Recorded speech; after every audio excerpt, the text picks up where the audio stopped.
되게 피곤해 보이십니다. 제가 좀 피곤해서 그런가? 바쁘게 식사하시고 또 챙겨서 예배당 오시고 또 하시기가 좀 쉽지 않으실 텐데 또 하나님의 말씀을 이렇게 사모하는 마음으로 모이신 여기 모든 성도님들께 주님의 은혜와 축복이 임하시기를 간절히 기원합니다. 제가 꼭 그 말씀을 맡을 때를 보니까 꼭 큰 집회 앞두고 꼭 제 차례예요.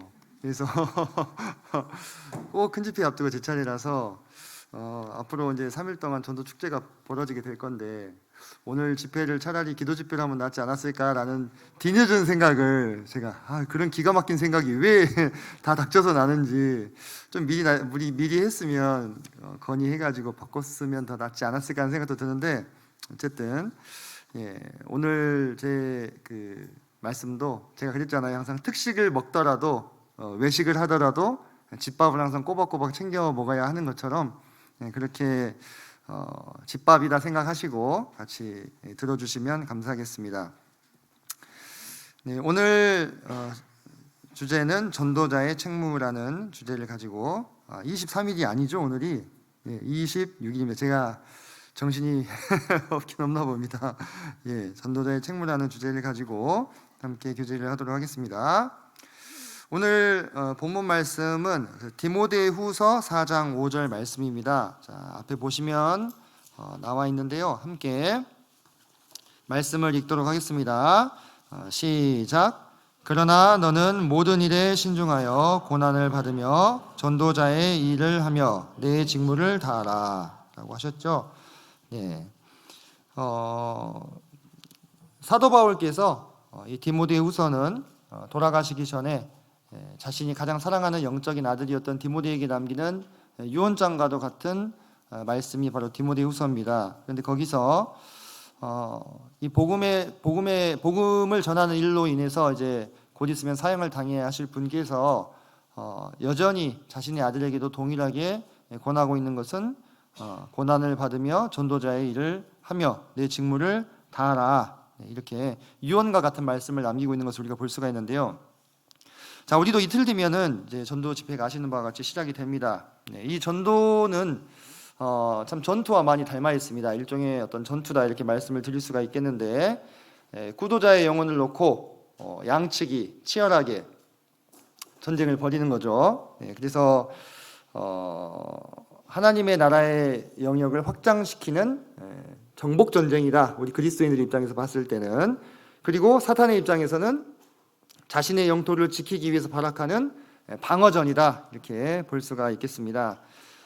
성경에는 그 전쟁의 장면이 아주 많이 나오죠. 그죠? 근데 전쟁은 쌍방이 서로 이렇게 전투를 벌이는데 어느 한쪽이 전혀 피해가 없이 끝나는 경우는 매우 드뭅니다. 승리를 하더라도 사상자가 나오기 마련이지 않습니까? 그래서 전투의 그 본질이 그렇습니다. 전혀 0%의 피해로 승리를 거둔다. 그것은 아주 드문 일이고 이기는 쪽도 피해가 상당히 또 따르는 것이 전투라고 할 수가 있겠는데요. 그렇게 봤을 때 복음 전도도 일종의 전투라면은 이 전투를 아무 피해 없이 이루어낸다고 하는 것은 대단히 어려운 일이 되겠죠. 그죠? 그래서 제가 그 이야기를 이제 건네 들었는데 어제 화요일 날 그 자매회 때 자매님들께서 노방전도를 하셨다고 하더라고요. 노방전도 하면 이제 나가서 이렇게 전도지를 나눠주지 않습니까? 그런데 이제 어떤 자매님한테 이제 건네 이야기를 들었는데 그 자매님이 이렇게 전도지를 지나가는 할머니한테 이렇게 드리니까 할머니가 전도지를 탁 던지면서 나는 이런 거 나눠주는 사람들이 세상에서 제일 싫다고 막 그 폭언을 퍼 부으시더라는 거예요. 그 자매님이 만약에 그냥 집에 혼자 계셨다면 그런 일을 당했을까요? 그러진 않았겠죠. 그죠? 그런데 복음을 전하기 위해서 그곳에 나왔기 때문에 어떤 그런 일도 당했다고 하는 것입니다. 어디 뭐 그뿐이겠습니까? 여기 앉아 계신 성도님들께서도 복음 집회 한번 데리고 오려고 주변에 있는 가족들이나 친지들 또는 친구들한테 얼마나 아쉬운 소리 하시고 또 얼마나 또 손해보고 또 얼마나 이렇게 섬기면서 그분들이 그렇게 좀 어떻게 초대해 보려고 애를 쓰시고 계시잖아요. 그죠? 그런 모든 것들이 어떻게 보면 이 복음 전파라고 하는 전투를 수행함에 있어서 우리가 감내해야 되는 어떤 피해다. 네, 이렇게 볼 수도 있겠다는 것이죠. 왜냐하면 이 전도라고 하는 일의 성격 자체가 전투를 닮아 있기 때문에 그렇다고 볼 수가 있겠습니다. 그래서 에베소서 6장 12절에 보면 우리의 씨름은 혈과 육을 상대하는 것이 아니요 통치자들과 권세들과 이 어둠의 세상 주관자들과 하늘에 있는 악의 영들을 상대함이라 라고 했습니다. 새 번역에는 이 씨름을 싸움으로 번역을 하고 있습니다. 그래서 앞에서 계속 말씀드렸다시피 우리가 복음을 전하는 이 일은 사실상 군인이 전투를 하는 일과 매우 유사합니다.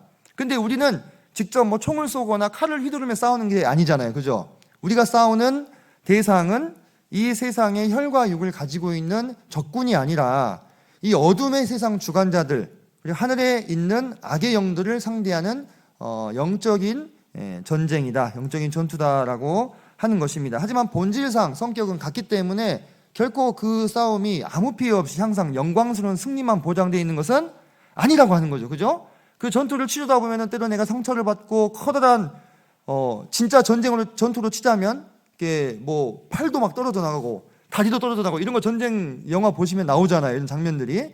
그런 것에 버금가는 커다란 피해나 또는 어려움을 겪을 수도 있는 것이 이 복음 전파이다라고 하는 것입니다. 또 고린도후서 10장 3절로 5절에 보면은 우리가 육신으로 행하나 육신에 따라 싸우지 아니하노니 우리의 싸우는 무기는 육신에 속하는 것이 아니요 오직 어떤 견고한 진도 무너뜨리는 하나님의 능력이라 하고 있습니다. 그래서 모든 이론을 무너뜨리고 하나님 아는 것을 대적하여 높아지는 것을 다 무너뜨리고 모든 생각을 사로잡아 그리스도께 복종케 한다 했습니다. 두 인용된 에베소서와 고린도서의 말씀을 통해서 우리가 싸우는 싸움이 이 육신에 속한 세상에 속한 것이 아니라 하늘의 악한 영들, 귀신들, 사단의 무리들을 상대하는 것이며 그들을 이길 수 있는 원동력은 어떤 현대적인 무기가 아니라 하나님의 능력이다. 하나님의 능력이다라고 하는 것입니다. 그래서 이 악한 영들의 입장에서는요, 이 하늘의 이 주관자들 이렇게 이야기하잖아요. 이 악한 영들의 영토는 어디겠습니까? 구도자들의 영혼들인 거죠, 그죠? 구도자들의 마음이 곧 그들의 영토인 거예요. 그러니까 그들은 이 자신들이 처음부터 선점하고 있었던 이 영토를 빼앗기지 않기 위해서 어떻게 하겠습니까?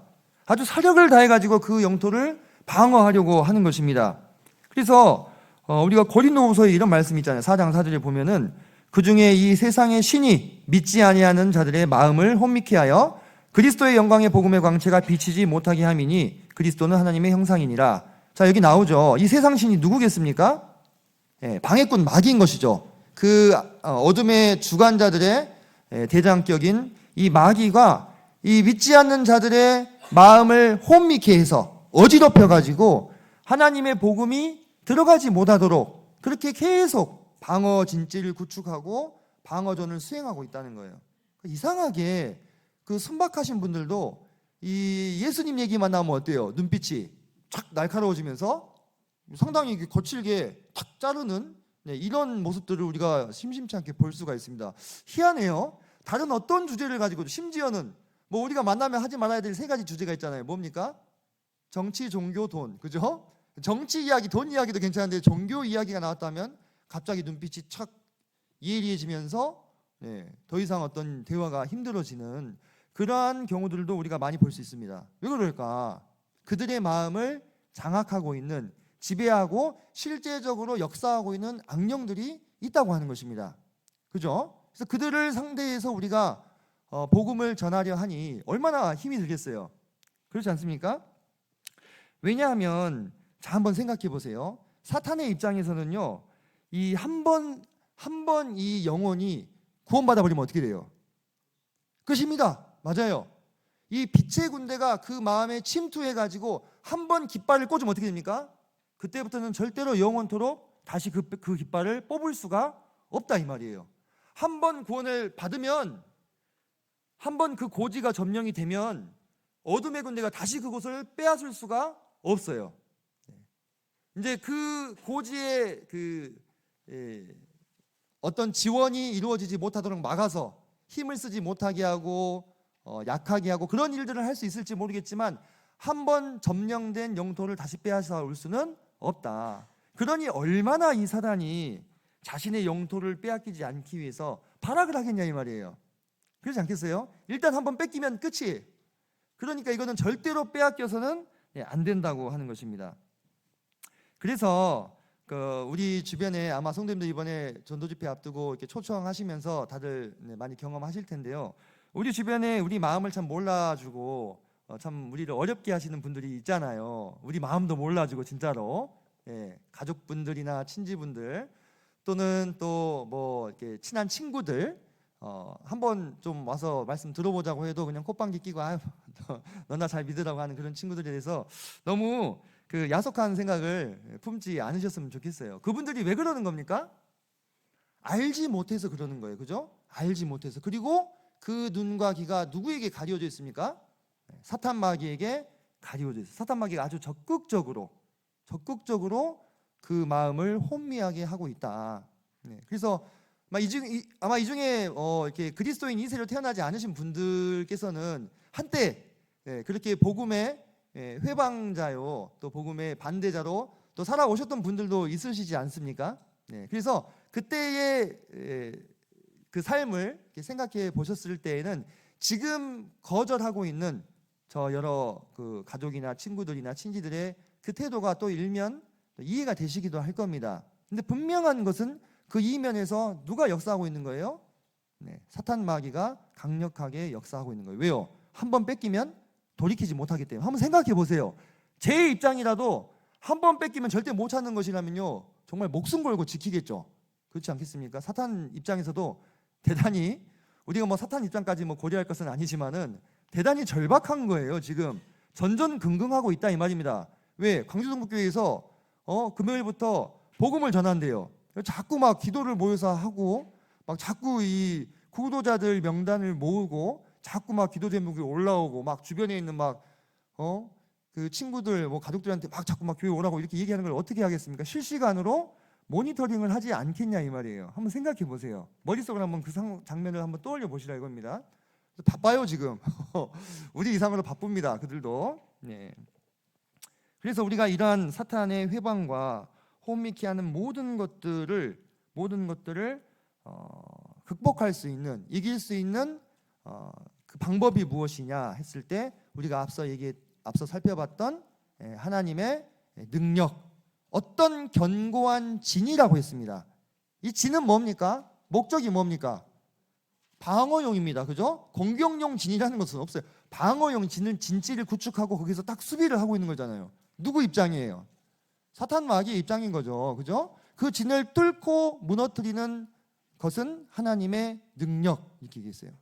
자, 그러면은 이 하나님의 능력은 그렇다면은 이 땅에서 누구를 통해서 발휘될 수 있겠습니까? 네, 그렇죠. 오직 거듭난 그리스도인을 통해서만 발휘되는 거예요. 왜냐? 오직 거듭난 그리스도인만이 그 안에 누가 거하십니까? 성령께서 내주하시기 때문에 그러는 거예요. 성령께서 거하시기 때문에. 그래서 모든 그리스도인들은 이 땅에 하나님의 능력을 나타낼 수 있는 그런 존재들인 것입니다. 맞죠? 언제 성경에서 구도자들한테 복음을 전하라고 했습니까? 아니잖아요. 주님이 그분의 제자들에게 그분의 증인이 되라고 말씀하셨잖아요. 그죠? 왜 그러느냐? 이게 성립이 안 되는 거예요. 예수님을 믿고 거듭나지 않은 사람은 그 안에 성령이 거하시지가 않아요. 성령이 없는데 어떻게 하나님의 능력이 나타납니까? 그러면은 저 견고한 진을 뚫을 수가 없다는 거예요. 그래서 오직 우리만이, 오직 거듭난 성도들만이 하나님의 능력을 이 땅에 드러낼 수 있는 하나님의 군사로 부르심을 받았다고 하는 것입니다. 마치 대한민국의 군인이 되려면 먼저 뭐가 돼야 돼요? 대한민국의 국민이 돼야 돼요. 대한민국의 이 국민이 아닌 사람은요, 대한민국 군인이 될 수 없습니다. 그죠? 대한민국의 국민이 먼저 돼야 그 다음 군인이 되는 겁니다. 우리가 거듭나서 하늘나라의 시민이 되었기 때문에 그분이 우리를 무엇으로 불러주신 것입니까? 그분의 군대로 불러주신 거예요. 군대로. 그래서 성경에 보면은 이 그리스도인을 군사로 비유한 구절이 대단히 자주 나오는 것을 볼 수가 있습니다. 제가 여기 몇 개만 가지고 왔는데요. 너는 그리스도 예수의 좋은 병사로 나와 함께 고난을 받으라. 이런 구절이 디모데후서 2장 3절에 나오고요. 또 빌레몬서에 보면 아키포를 소개할 때 우리와 함께 병사된, 군사된 이런 표현을 쓰고 있습니다. 그리고 에베소서 6장 13절로 17절을 보시면 아주 자세하게 묘사가 되어 있지 않습니까? 그때 당시에 아마 사도 바울을 감시하고 있었던 로마 병사를 통해서 좀 영감을 얻지 않았나 하는 생각이 드는데요. 아주 철저하게 그때 기준으로 군인이라면 갖추어야 될 무기와 방어구에 대해서 낱낱이 참 설명이 되고 있는 것들을 우리가 볼 수 있다고 하는 것입니다. 우리가 군인들이 모여 있는 것을 뭐라고 부릅니까? 군대라고 부르죠. 군대, 그죠? 네, 그래서 그리스도인들이 모여 있는 곳이 어디입니까? 교회잖아요, 그죠? 그래서 그리스도인이 하나님의 군인일진데 그 군인들이 모여 있는 이 교회는 바로 하나님의 군대예요, 군대. 하나님의 군대. 구약성경에 마하나임 이렇게 나오잖아요, 그죠? 하나님의 군대. 그래서 세상의 군대를 보면은 그 안에서도 어떻습니까? 각자 맡은 역할들이 다 다릅니다. 세상의 군대가 전부 다 공격만 하는 거 아닙니다. 실제 전투를 담당하는 부대는 전체를 100%로 봤을 때 몇 프로나 될까요, 성도님들? 몇 프로나 된다고 생각하십니까? 정말 이 끝점에서 전투를 담당하는 이 부대는 30% 정도 됩니다. 나머지 70%는 전투 지원이나 전투 근무 지원을 맡아서 하는 부대들이에요. 생각보다 적죠, 그죠? 그 30%가 유기적으로 전투를 수행하기 위해서 나머지 3분의 2가 잘 지원을 해줘야 돼요. 지원 안 하면 어떻게 됩니까? 앞에 전투 나간 사람들 다 죽는 거죠. 그래서 가끔 보면은 그 군대에 나오신 분들 중에서 치사병을 좀 무시하는 분들이 있으신데 저는 치사병이 제일 중요한 보직이지 않나 이런 생각이 들어요. 왜냐하면 군인들은요 배가 빨리 고파요. 군대 갔다 오신 분들은 아시죠? 배가 고프면은 아무것도 할 수가 없습니다. 군대가 멈춥니다. 그래서 이 치사병 분들이 밥을 맛있게 지어서 제때제때 공급을 해야만 군대가 자동적으로 이렇게 돌아가게 되는 겁니다. 그래서 그 세상의 군대에도 보면은 각자 맡은 역할들을 다 최선을 다해서 수행해 냈을 때 그게 다 합쳐져 가지고 어떻게 됩니까? 하나의 작전을 수행하고 전투를 승리로 이끌어낼 수 있다, 이렇게 볼 수 있는 거예요. 자, 이런 세상 군대의 이 구조가 우리에게도 참 시사하는 바가 많이 있다고 하는 것입니다. 교회 내에서도 어떻습니까? 다 복음 전하는 자들입니까? 그렇지 않잖아요, 그죠? 각자 성도, 제가 앞서 얘기했죠. 그리스도인이 군인인데, 하나님의 군인인데 그 군인들이 모여 있는 곳이 군대다. 그럼 우리 안에도 어때요? 각자 맡은 역할들이 다 다른 거예요. 어떤 분은 전투를 하시는 거예요. 총도 들고 탱크도 타고, 또 어떤 분들은 뒤에서 통신도 연결해야 되고, 공병부대 다리도 놔야 되고, 뭐 땅도 파야 되고, 진지도 만들어야 되고, 그렇게 해야 됩니다. 또 어떤 분은 뒤에서 어떻게 해야 돼요? 차량도 지원해야 되고, 월급도 줘야 되고, 그죠? 격리부대가 따로 있잖아요. 군대에 보면, 그죠? 밥도 수송도 해줘야 되고, 물자도 수송해줘야 되고, 그죠? 물자도 제때제때 안 주면은 적들에게 의해서 밀리잖아요, 그죠? 그런 모든 역할들을 비유하자면 각자 맡아서 충실하게 해내셨을 때, 그때에 비로소 우리가 이 영적인 전투를 승리할 수 있는 구조다. 군대란 원래 그런 구조다라고 하는 것입니다. 조금 더 자세히 좀 우리가 들여다보면요, 최근에 이제 뭐 우크라이나 러시아 전쟁이 있었잖아요. 그리고 지금 수단에서도 내전이 일어나가지고 막 우리나라 교민들 막 대피하는 거 뉴스로 보셨죠, 그죠?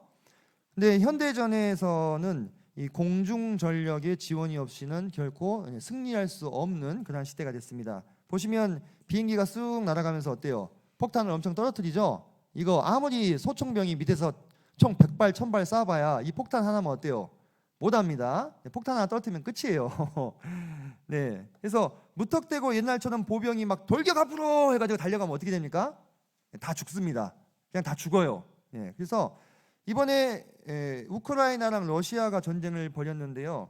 이 우크라이나 러시아 전쟁을 이 전쟁 전문가들이 아주 주시해서 보고 있습니다.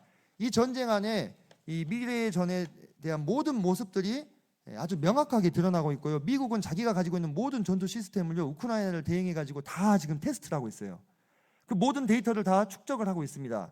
그런데 러시아가 전투력이 세계 2위거든요. 많은 전문가들이 전쟁이 한 달 이내에 끝날 거라고, 심한 사람은 3일 안에 끝날 거라고 이렇게 생각했어요. 근데 어때요 지금? 계속 싸우고 있지 않습니까? 그죠? 이게 어떻게 가능한가? 네? 러시아는 자기 탱크만 믿고 돌격 앞으로 한 거예요.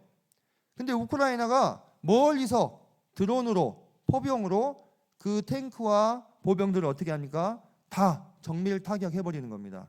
그러니까 러시아 사람들이 죽고 다치고 비싼 무기들이 다 어떻게 됩니까? 무용지물이 되는 거예요. 얼마나 정밀하게 타격을 해버리는가.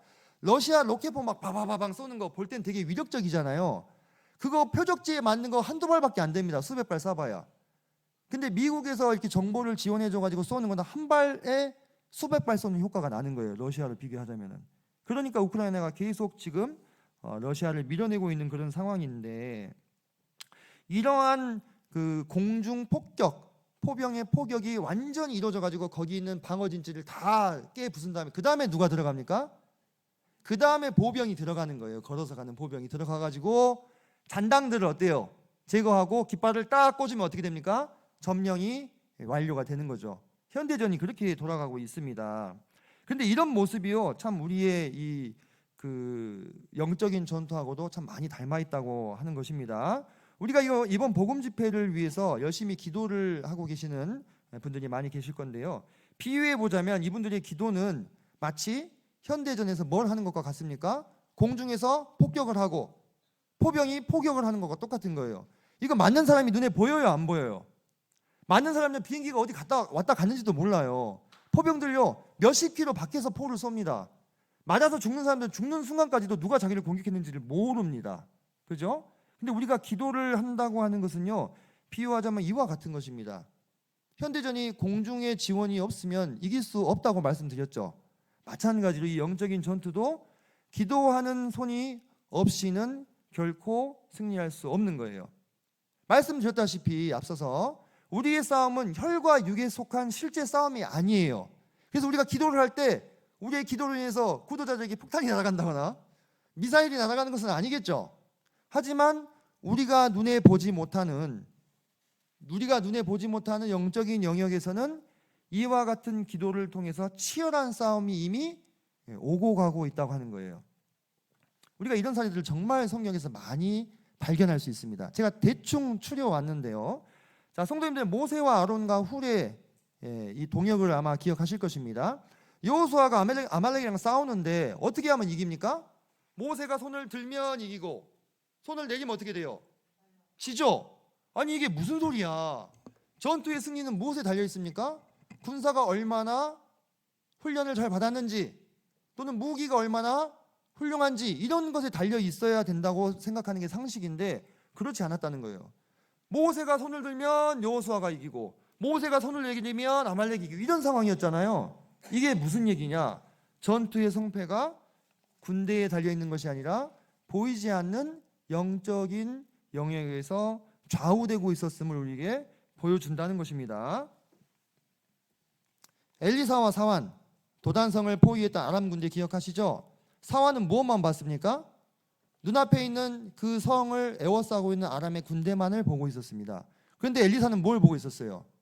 그 하늘을 가득 메운 불말과 불병거를 보고 있었습니다. 이미 엘리사는 싸움이 누가 이겼다고 생각하고 있었습니까? 자기들이 이겼다고 생각하고 있었어요. 사완은 누가 이기겠다고 생각하고 있었어요? 아람의 군대가 이기겠다고 생각하고 있었잖아요. 그죠? 눈에 보이는 것만 보니까 그러니까 엘리사가 나가가지고 어떻게 해요? 전부 다 눈 멀게 만들어가지고 사마리아로 데려가 버리죠. 그죠? 이미 전쟁의 성패는 언제 끝난 거예요? 그 전에 끝난 거예요. 그 공중을 뒤덮은 불말과 불병거를 봤을 때 엘리사는 우리가 이겼구나 생각하고 담대하게 나아가서 그들을 데리고 가버린 것입니다. 그죠? 또 하나 보겠습니다. 아이성 전투의 승패는 언제 갈렸다고 생각하십니까? 여리고성을 정복하고 나서 아이성은 규모가 작으니까 이스라엘 정탐꾼들이 다 올라갈 것 없이 한 3,000명만 올라가면 되겠습니다 얘기했잖아요. 그죠? 그래서 3,000명이 그냥 3,000명이 했습니까? 이 특공대예요. 특공대. 쉽게 얘기하면 60만 보병 중에서 그죠? 특공대들 제일 싸움 잘하는 사람들 뽑아간 겁니다. 걔들이 올라갈 때는 이길 거라고 생각하고 갔겠죠. 근데 승패는 언제 이미 결정이 됐었어요? 그들이 싸우러 올라가기도 전에 이미 결정이 돼 있었어요. 누가 이기기로? 아이성이 이기기로. 왜요? 아간의 범죄 때문에. 그들은 그걸 알았습니까? 몰랐습니까? 꿈에도 몰랐죠. 3천 명의 특공대는 꿈에도 몰랐어요. 이미 결정이 돼 있는지 모르고 갔다가 이상해. 분명 우리가 이겨야 되는데 밀려가지고 몇 명 죽어요. 36명 죽고 도망치잖아요. 그 승패가 언제 결정이 됐다고 생각하십니까? 3천 명이 처음으로 아이의 성 쳐들어가가지고 칼을 처음 부딪히는 그 순간에? 아니에요. 이미 그 전에 결정이 나 있었어요. 이스라엘 백성들이 패배하기로. 어떤 영역에서요? 눈에 보이는 땅의 영역에서가 아니라 하늘의 영역에서 이미 결정이 되어 있었다고 하는 거예요. 이런 사례들이요, 사실 너무 많습니다. 성도 한번 생각해 보시기 바랍니다. 사울과 아합은 언제 죽은 것일까요? 사울이 전투하는 그날 죽었습니까? 아니요. 사울은 이미 죽은 거나 다름없었어요. 사무엘이 뭐라고 했습니까? 네가 네 아들들과 내일 나와 함께 있을 것이다. 이미 사울은 죽기로 결제가 내려져 버렸어요. 이미 사울은 하늘에서 죽은 사람이었어요. 땅에서는 뭡니까? 그 결과만 그대로 나타날 뿐이었던 것입니다. 아합왕은 언제 죽었습니까? 아합왕이 여호사밧과 같이 전투에 참여해가지고 이 갑옷 솔기에 이 화살을 맞는 그 순간에 죽은 것입니까? 물론 육체는 그 순간에 죽었죠. 하지만 그 전에 이미 하늘에서 뭐가 있었어요? 회의가 있었어요. 아합을 어떻게 죽게 할고 회의가 있었잖아요. 그죠? 그래서 거기서 한 영이 아합을 속이겠다 했을 때 하나님이 뭐라고 했습니까? 너는 속이겠고 이루리라. 그 하나님 말씀이 떨어지는 그 순간에 아합은 죽은 거예요. 이미 그때 아합 목숨은 끝난 거라 이 말입니다. 우리는 땅에 있는 현상들만은 봅니다만은 이미 그 땅의 현상은 어디서 결제가 난 것이 이루어지는 겁니까? 하늘에서 결제가 떨어지는 것이 이루어지는 것뿐이라 이거예요. 하사엘이라는 아람의 신하가 있었습니다. 이 하사엘이라는 아람의 신하를 엘리사가 병중에 있다가 만나요. 아직은 신하였습니다. 그런데 이 하사엘을 보고요, 엘리사가 이렇게 쏘아봐요. 하사엘이 부끄러울 정도로. 엘리사가 이 하사엘을 왜 쏘아봤느냐? 이 하사엘이 나중에 이스라엘을 쳐들어가 가지고 이스라엘의 장정을 칼로 죽이고 어린아이를 맺힐 것을 알았기 때문이에요. 그리고 하사엘에게 뭐라고 합니까? 너가 아람의 왕이 될 거다, 이렇게 얘기를 합니다. 그때 하사엘은 아직 신하의 입장이었잖아요. 하사엘은 언제 왕이 된 겁니까? 하늘에서 하나님이 그렇게 결정한 때 이미 왕이 된 겁니다. 아직 땅에서는 신하죠. 근데 하나님이 그 결정한 사실을 누구에게 알게 해주셨어요? 엘리사에게 알게 해주셨어요. 그래서 엘리사가 이 얘기를 해주죠. 그 다음날 하사엘은 자기 왕을 죽이고 자기가 왕이 됐어요. 예루살렘은 언제 멸망한 것인가? 성도들 한번 생각해 보시기 바랍니다. 예루살렘이 예수님이 계시던 당시에는 안 망했었죠. 근데 예수님이 그 예루살렘을 바라보면서 뭐라고 말씀하셨어요? 날이 이를 것인데 그 날이 이르면 너의 원수들이 너를 토둔으로 쌓고 너를 사면으로 가두고 너의 자식들을 땅에 메어치고 돌 위에 돌도 돌 하나도 남기지 않는 날이 올 거다. 이미 그 결정은 이루어진 거예요. 이제 그 일이 이 땅에서 현실이 되는 것은 시간 문제일 뿐이라 이겁니다. 우리는요, 하늘의 시간표와 땅의 시간표 사이에 있는 그 갭을 인식을 하셔야 되는데 왜 그러느냐? 제가 더 예를 많이 들 수 있겠습니다만 성도님들도 다 기억이 나시는 것들이 있을 거니까 우리가 제가 보여드린 그 예들을 통해서 유추할 수 있는 것은 무엇이냐? 우리가 지상에서 관찰 가능한 현상이라고 하는 것은요, 이 천상의 결정 또는 천상에서 이미 승패가 갈린 그 결과가 가시적으로 이 땅에 드러나는 것이 지나지 않는다는 거예요. 그럼 제가 왜 장황하게 이 얘기를 지금까지 드렸느냐? 그렇다면 우리가 앞으로 치러야 될 3일간의 전투의 승패는 어디서 먼저 결정이 될 것이냐 이거예요. 어디서 먼저 결정이 되겠습니까? 여기서 전도하시는 분이 첫 복음의 메시지를 던지는 그 순간이겠습니까? 그렇지 않다는 겁니다. 우리가 야곱이 꿈을 꿀 때 보면은 이런 이야기를 합니다. 꿈에 본즉 사닥다리가 땅 위에 서 있는데 그 꼭대기가 하늘에 닿았고 또 본즉 하나님의 사자들이 그 위에서 오르락 내리락 하고 하나님의 사자들이 시시각각으로 오르락 내리락 하면서 이 땅의 모든 것들을 함께 보고하고 있어요. 그 꿈을 야곱이 꾸고 나서 이곳을 무엇이라 불렀느냐? 하나님의 집이요 하늘의 문이다, 이렇게 불렀잖아요. 그죠? 하늘의 문을 열고 하나님의 능력이 이 땅에 임해서 이곳에 모인 영혼들이 구원을 받고 거듭나고 뒤집어지는 그 우리 눈으로 바라보는 그 현상은요, 어디서 이미 결정이 되는 거예요? 이 모든 일들이 일어나기 전에 하나님의 능력이 역사하셔서 이루어지는 것입니다. 근데 그 하나님의 능력을 어떻게 우리가 역사케 할 수 있겠습니까? 어떻게 할 수 있겠어요? 어떻게 하나님 능력이 이곳에 임하게 할 수 있겠는가? 성경은 그것에 대해서도 우리에게 이미 답을 주고 있습니다. 우리가 성경에 보면은 하나님께서 놀라운 역사를 행하시기 전에 그 백성들에게 명하시는 것이 있어요. 놀라운 역사를 행하시기 전에 그 백성들에게 명하시는 것들을 우리가 유심히 관찰을 해야 됩니다. 하나님께서 너희는 단장품을 제하라 하고 출애굽기에 말씀을 하셔요. 하도 이 사람들이 말을 안 들으니까 이들과 같이 가지 않겠다 이러면서 너희 몸에 있는 모든 장신구들을 다 제거해라, 그리고 겸비해라 하나님 앞에서 그렇게 얘기를 하십니다. 여호수아가 요단강을 건너가서 이제 첫 전투를 해야 되는 그 상황에서 뭐라고 얘기하느냐? 너희는 스스로 성결케 하라. 여호와께서 내일 너희 가운데 기사를 행하시리라 이렇게 얘기해요. 기사는 뭐냐? 기적을 말하는 것입니다. 요단강이 갈라지는 기적. 근데 그때 요구한 게 뭐예요? 스스로 성결케 하라는 요구였어요. 마가복음에 보면은 기도 외에는 이런 유가 나갈 수 없다라고 예수님이 말씀하셔요. 귀신을 내쫓으면서요, 그죠? 이런 귀신과 같은 무리들은 기도 외에는 내쫓을 수 없다 이렇게 말씀하신 거예요. 시편에 보면 하나님을 의지하라고 말씀을 하셨습니다. 우리가 역대하 같은 데 보면은 여호사밧 왕이 쳐들어온 적군을 맞서서 싸울 때 하나님을 끝까지 신뢰한 것을 볼 수가 있습니다. 아사 왕이 구스 왕이 쳐들어왔을 때 그때 믿음으로 승리를 거두고 나서 유다 전역에 있는 이 우상들을 없앨 때 선지자가 그렇게 얘기하잖아요. 너희는 마음을 강하게 하라. 너희의 행위에는 상급이 있음이니라 이렇게 말씀하죠. 그래서 아사가 힘을 얻어가지고 유다 전역에 있는 우상들을 깨끗하게 정리하는 것을 볼 수가 있어요. 하나님의 능력이 이곳에 어떻게 임하게 하는가? 우리 앞선 선조들의 예를 통해서 배울 수 있다고 하는 것입니다. 성경 곳곳에 이런 일들이 있어요. 우리가 단장품을 제하고 우리를 거룩하게 하고 하나님께 기도하고 하나님을 의지하고 하나님을 신뢰하고 우리가 마음을 굳세게 담대하게 먹을 때 하나님의 능력이 이곳에 임하는 것입니다.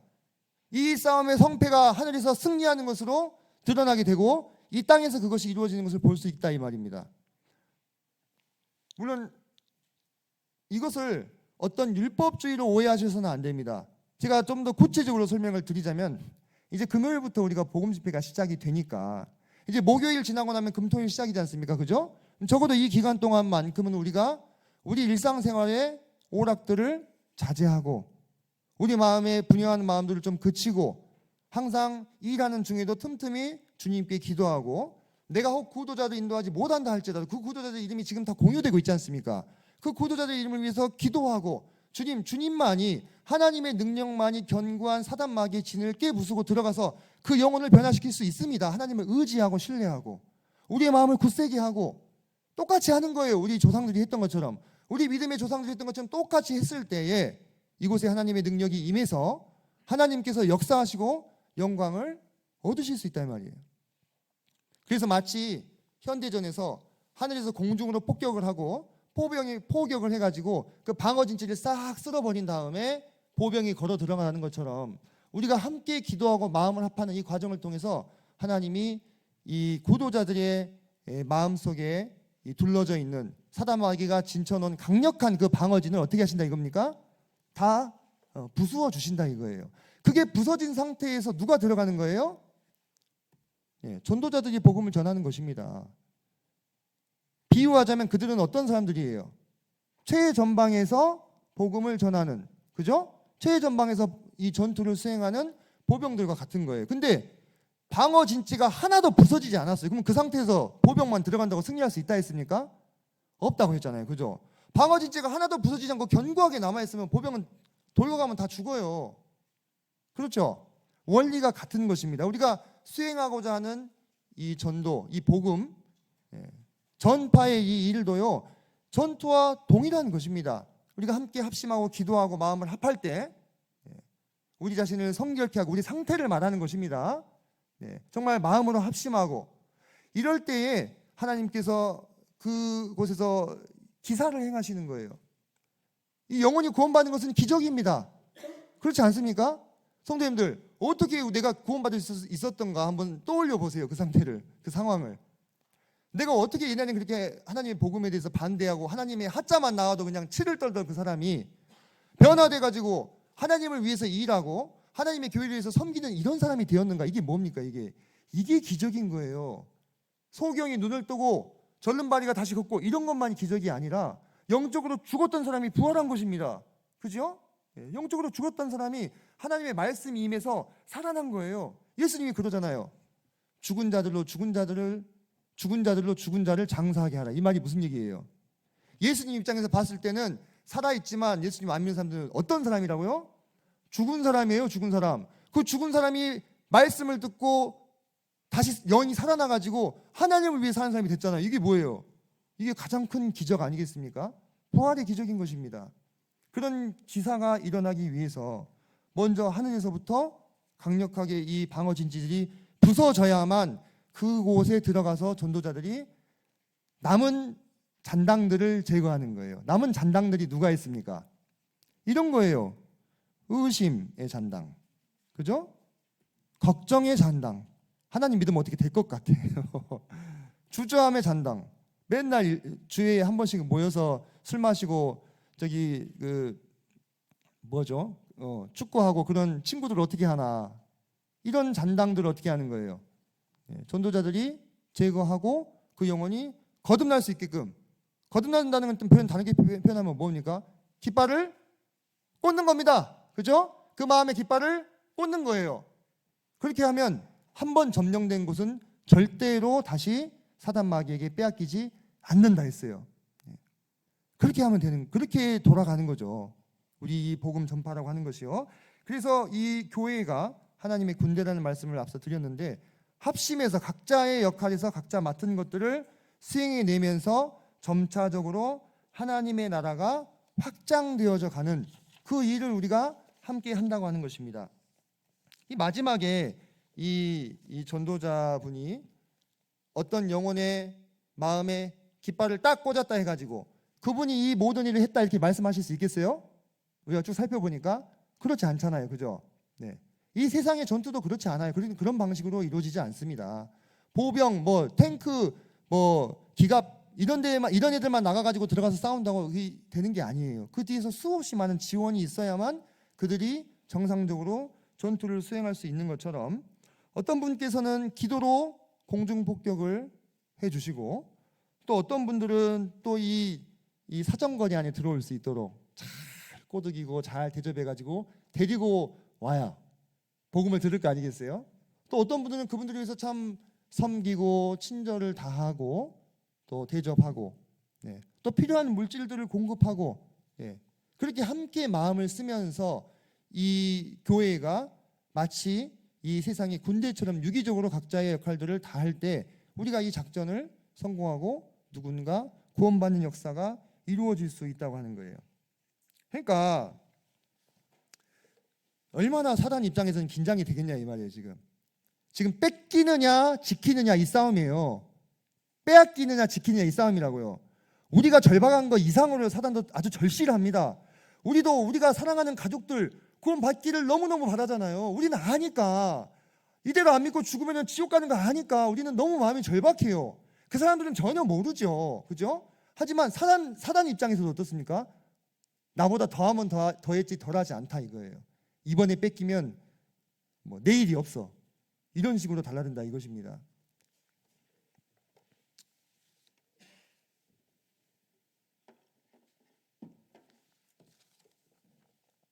자, 그렇다면 여기서 우리가 하나 좀 생각해 볼 것이 왜 하나님께서는 굳이 이런 과정을 통하여서 사람들을 구원하실까? 하나님 전지전능하신 분이신데 그런 생각 안 드십니까?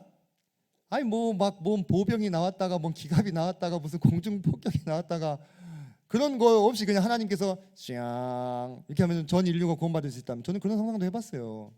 그럼 누가 제일 좋으신 건가? 아니 하나님이 제일 좋으시잖아요. 제가 이름도 모르는 우리나라 반대편에 있는 아프리카에 어떤 사람이 구원받았다고 해서 제가 그걸 알지도 못하고 제가 깃뿌리도 없는데 그렇게 쫙 하나님이 전지전능하심으로 누군가를 구원하시면 하나님이 제일 좋으신 거 아닌가요? 제가 좀 답답해서 협박적으로 이런 기도도 해봤습니다. 예, 어떤 구도자를 놓고 기도하는데 주님 솔직히 말해서 얘 구원받는다고 제가 좋은 게 뭐가 있습니까? 그렇게도 기도했다니까요. 지금 생각해보세요. 얘 구원받으면 제가 좋은 게 뭐가 있냐? 하나님이 제일 기쁘시잖아요. 아니 의인 회개할 것이 없는 의인 99으로 인한 것보다도 더 기뻐하신다면서요. 하나님 천국잔치 한번 하십시다 이번에.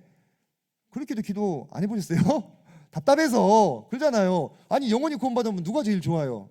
하나님이 제일 좋으시죠. 근데 왜 하나님은 굳이 이렇게 이런 과정들을 통해서 사람들을 구원하려고 하시나, 이 부분을 제가 좀 생각해 봤다 이거예요. 그래서요 저는 대단히 읽을 때 묘했던 구절이 있었습니다. 묘했던 구절이 어디냐면 계시록 19장 11절로 14절에 보면은 이제 마지막 때에 우리 주님께서 최후의 전투를 수행하기 위해서 이 땅에 재림하시는데요. 그때 주님께서 누구를 이끌고 오십니까? 빨간색으로 써놨습니다. 하늘에 있는 군대들을 이끌고 오십니다. 그죠? 대단히 영광스럽고 놀라운 장면 아닙니까? 저는 여기서 대단히 묘한 느낌을 받았다 이겁니다. 왜 그랬을까요? 이 최후의 전투의 주인공은 주님이신데요. 주님의 능력이 따로 추가로 군대가 필요합니까? 안 합니까? 주님이 군대를 끌고 우리 머릿수로 이겨야지 하고 이렇게 많이 데려와야 이길 수 있는 거예요? 아니잖아요. 주님 한 분만 오시면 끝이에요.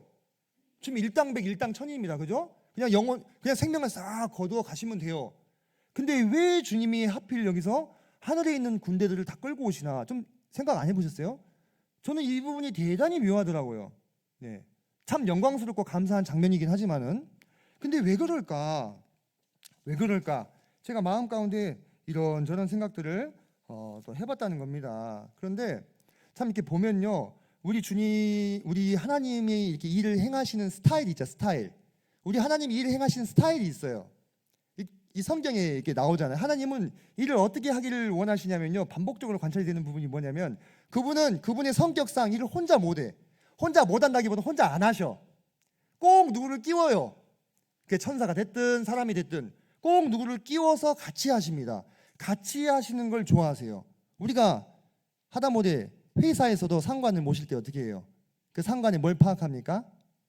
스타일을 파악하잖아요. 그죠? 스타일을 파악하고 잘 거기 맞춰서 하면 센스 있는 직원이잖아요. 그죠? 인정도 받고 승진도 빨리 하지 않습니까? 우리 왕이 누구십니까? 하나님이시잖아요. 그죠? 우리 하나님 스타일을 빨리 파악을 하셔야 되는데 하나님이 어떤 스타일이라고요?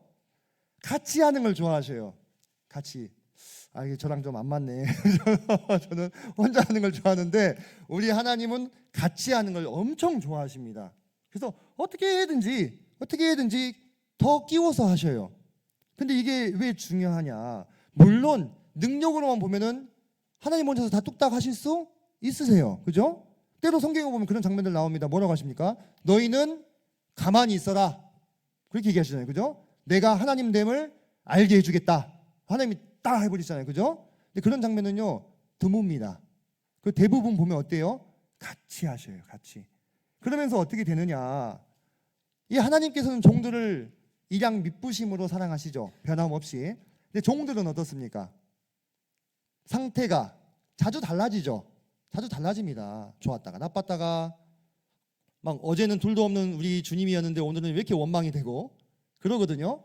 근데 주님께서 그분의 일에 우리를 같이 끼워서 하게 되면 뭐가 생기냐면 주님과 나 사이에 동지애가 생겨요. 동료애가 생깁니다. 주님과 어떻게 됩니까? 더 가까워져요. 주님은요 내가 같이 일을 하나 안 하나 나를 사랑하셔요. 변함없이. 근데 나는 어쩌냐 이거예요. 나는 다르잖아요. 그죠? 그래서 주님께서 나를 계속 끼워서 그분의 일에 참여할 수 있게 해주시는 거예요. 끼워주신다는 말이 딱 맞는 표현인 것 같아요. 성도님들 혹시 옛날에 이런 거 아십니까? 깍두기?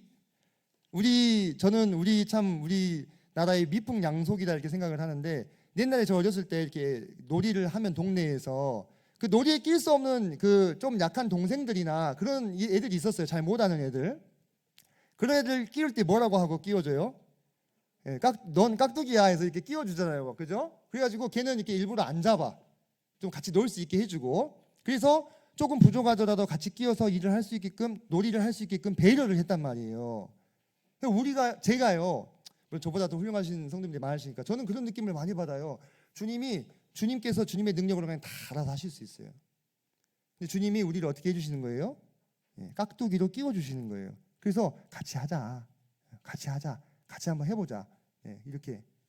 어차피요, 이 싸움에서 가장 큰 싸움은 누가 다 하셨어요? 주님이 다 하셨어요. 십자가에서 승리하셨잖아요, 그죠? 십자가에서 죽으시고 부활하심으로 이미 큰 싸움은 다 끝났습니다. 이제 남은 싸움은 이 사단의 잔당들을 처리하는 싸움이, 사실 그 싸움도 우리 너무나 버겁지만은 이 싸움은 이미 승리가 예정되어 있는 싸움이다 이 말이에요. 이 승리가 예정되어 있는 이 싸움에 주님은 어떻게 하고 싶으신 거예요? 자기 자녀들을, 자기 종들을, 자기 친구들을 끼워주고 싶은 거예요. 그래서 같이 승리의 기쁨을 맛보고, 같이 때로는 슬픔도 느끼고, 때로는 같이 고난도 받고, 또 때로는 그렇게 함으로써 승리의 영광도 같이 누릴 수 있게끔 주님은 이 일에 우리가 함께 동참하기를 바라고 계신다 이 말이에요. 참 다행인 일 아니겠습니까? 그죠? 참 다행인 거예요. 네. 왜냐? 만약에 우리가 조금만 더 늦었다 하면 이 싸움에, 이 하나님의 나라를 건국하는 이 과정에 참여할 거리가 별로 없어지는 거예요. 주님이 우리를 그렇게 하나님의 나라가 세워지는 과정에 참여케 하셔서 공을 세우게 하셔가지고 우리를 누구로 만들어주고 싶은 겁니까? 우리가 이렇게 나라가 하나 세워지면 뭘 해요? 네. 개국 공신들에게 표창을 하잖아요. 그죠? 개국 공신들을 세워서 상도 주고 벼슬도 주고 뭐 땅도 주고 그러죠. 주님이 우리를 향해서 그렇게 하고 싶으시다 이 말이에요. 주님이 다 하실 수 있는 일을 우리를 함께 동참케 하셔서 이렇게 어떻게 보면 대단히 어려운 길로 가고 있다고 하는 거예요. 언젠가 반드시 우리가 일할 수 없는 때가 찾아온다고 성경은 말씀하셨어요. 이 요한복음 9장 4절의 말씀은 우리 주님께서 직접 하신 말씀이에요. 그죠? 주님께서요, 그분의 나라가 다 세워지고 하나님의 나라가 다 확장이 되면, 더 적나라한 표현으로 이방인의 충만한 수가 다 차고 나면요, 이제 우리 더 일하고 싶어도요, 그때는요 일할 수 없습니다. 그때는 우리가 영원한 안식으로 들어가게 될 뿐입니다. 그래서 결론적으로 사랑하는 성도님들, 우리에게 아직 남은 시간들이 있고 남은 기회들이 있다고 하는 것입니다. 이제 내일 모레 금요일부터 3일 동안 전도 집회가 진행이 되는데요. 이 전투가 하나님의 나라를 세워가는 이 일에 있어서 얼마나 의미를 지니고 있을지 사실상 그것은 우리 중에 아무도 아는 사람은 없습니다. 하지만 우리가 하나님 앞에서 어떻게 마음을 합하고 어떻게 마음을 쓰느냐에 따라서 이 전투의 중요도가 대단히 커질 수도 있다고 하는 거예요. 우리가 하늘 문을 열고 하나님의 능력이 이 땅에 가득 차게 주님이 기사를 이곳에 3일 동안 행하실 수 있도록 그 하늘의 문을 연다면 틀림없이 우리는 승리의 기쁨을 함께 나눌 수 있을 것입니다. 물론 여러분, 제가 여기서 뭐 몇 명 구원 받았고 몇 명 시인했고 또 몇 명 시인 안 했고 이런 어떤 그런 숫자로 우리의 성패를 뭐 이렇게 가늠하고 싶은 마음은 없습니다. 언제나 주님께서 우리의 섬김을 통해서 영광을 받으신다고 생각이 되는데요. 중요한 것은 이거라고 생각합니다. 우리가 이 3일 동안의 이 영적인 전투를 앞에 놓고 우리의 마음을 다시 한번 점검하고 우리 동북교회가 마음이 하나 되어서 함께 이 일을 위해서 기도하고 합심하고 뭐라도 내가 맡은 영역 안에서 나의 역할을 충실히 수행하고자 하는 그 마음을 나타낼 때 주님이 그걸 기뻐하시고 받으시지 않겠는가, 역사하시지 않겠는가, 그런 생각들을 해보게 됐습니다. 그래서 우리의 섬김을 통해서 하나님이 영광과 기쁨을 얻으시기 위해서 함께 파이팅 했으면 좋겠습니다. 이상으로 말씀 마치겠습니다. 감사합니다.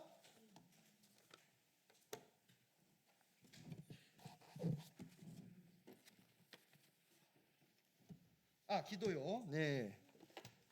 정리하면서 마음속으로 내가 빼먹은 게 뭐가 있지 하고 생각하고 있었는데, 기도하겠습니다. 은혜로우신 아버지 하나님 감사합니다. 전도 집회를 앞두고 이렇게 말씀 교제를 나눴습니다. 주님께서 참 누구보다도 참 믿지 않는 분들